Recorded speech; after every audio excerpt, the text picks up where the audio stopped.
ये कहानी है एक बच्चे की जो एक दिन रास्ते से गुजर रहा होता है और वहीं एक पेट शॉप के बाहर एक बोर्ड लगा दिखता है जिसमें लिखा होता है कि यहाँ छोटे पपीज़ अवेलेबल है। जाहिर सी बात है कि छोटे बच्चों को पपीज़ से बहुत लगाव होता है और दुकान में काफ़ी छोटे बच्चों की भीड़ लगी हुई थी उन पपीज़ को देखने के लिए, और कुछ लोग खरीदने के लिए खड़े थे। वो बच्चा दुकान के अंदर जाता है और दुकान के मालिक से पूछता है कि छोटे पपीज़ आप किस प्राइस में दे रहे हैं।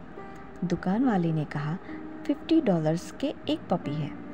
उस लड़के ने अपनी जेब में हाथ डाला और कुछ $2.50 निकाला और वो दुकान वाले के सामने रखे और उससे कहा कि मैं पपीज़ को देख सकता हूँ। दुकान वाले ने मुस्कुराते हुए अपनी असिस्टेंट को बुलाया और उसे लड़के को अंदर ले जाने के लिए कहा। वो लड़का अंदर गया तो उसने देखा वहाँ बहुत सारे छोटे छोटे पपीज़ थे और कुछ बच्चे भी थे जो उन पपीज़ के साथ खेल रहे थे। उन्हीं में एक और पपी भी था जो ठीक से चल नहीं पा रहा था और एक कोने में बैठा हुआ था। उस लड़के ने जाकर उस पपी को अपनी गोद में उठा लिया और उस असिस्टेंट से पूछा कि इस पपी को क्या हुआ है। उसने कहा कि इस पपी के कमर के नीचे का हिस्सा काम नहीं कर रहा है। हमने इसे डॉक्टर को दिखाया तो उन्होंने कहा कि ये पपी कभी भी चल नहीं सकता और ना ही दौड़ सकता है, वो हमेशा ऐसा ही रहेगा। ये बात सुनकर वो बच्चा बोला, मैं यही पपी खरीदना चाहता हूँ, और वो उसे लेकर दुकान वाले के पास चला गया। दुकान वाले के पास जाकर उसने कहा कि मैं इसे खरीदना चाहता हूँ। ये देखकर दुकान वाला चौंक गया और उसने कहा कि ये पपी खरीद कर तुम पछताओगे, इसे मत खरीदो। लेकिन वो बच्चा टस से मस नहीं हुआ। उसने कहा, नहीं, मुझे यही पपी चाहिए और मैं इसे ही खरीदूंगा। दुकान वाले ने कहा, ठीक है, अगर तुम इसे ही लेना चाहते हो तो ऐसा ही ले जाओ और पैसे मत दो, क्योंकि पैसे देने की कोई ज़रूरत नहीं है। ये सुनकर लड़के ने कहा, नहीं, मैं इस पपी को खरीदूंगा ही, और वो भी पूरे पैसे देकर खरीदूंगा। अभी आप $2.50 रख लीजिए, बाकी के पैसे मैं आपको बाद में देकर जाऊंगा। ये सुनकर दुकान वाला सोच में पड़ गया कि इस लड़के को कैसे समझाया जाए।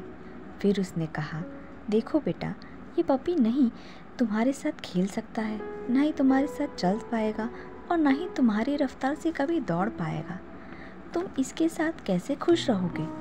लड़के ने ये बात सुनकर मुस्कुराते हुए झुककर अपनी पैंट के एक तरफ के हिस्से को उठाया और कहा, मेरा भी एक पैर नहीं है, मैं भी इस रॉड के सहारे ही चलता हूँ। मैं भी दौड़ नहीं सकता, इसलिए मैं समझता हूँ कि इस पपी की हालत कैसी है। बस इस पपी को भी कोई समझने वाला चाहिए, जो मुझसे बेहतर कोई नहीं कर सकता। ये सुनकर वो दुकान वाले के पास कहने के लिए कोई शब्द ही नहीं बचे और वो उस छोटे से बच्चे और उस प्यारे से पपी को एक साथ जाते हुए देखता रहा। वो बच्चा और पपी दोनों ही एक दूसरे के साथ पाकर काफ़ी खुश लग रहे थे। दोस्तों, अक्सर हम किसी के मन के हालात को समझने में नाकामयाब हो जाते हैं। अगर कुछ परफेक्ट नहीं है तो हम उस चीज़ को नज़रअंदाज कर देते हैं। इस दुनिया में कोई भी पूरी तरह परफेक्ट नहीं है, पर हर कोई किसी और की कमी को किसी न किसी तरीके से पूरी कर सकता है। अगर हम कमी की जगह खूबी देखना चाहें तो शायद चीज़ें बहुत बदल सकती हैं। वैसे ही जैसे उस लड़के ने उस पपी को उसकी हर कमी के साथ भी खुशी से अपनाया। नई कहानी के लिए फिर मिलेंगे, तब तक के लिए चैनल को लाइक और सब्सक्राइब करना ना भूलें। धन्यवाद।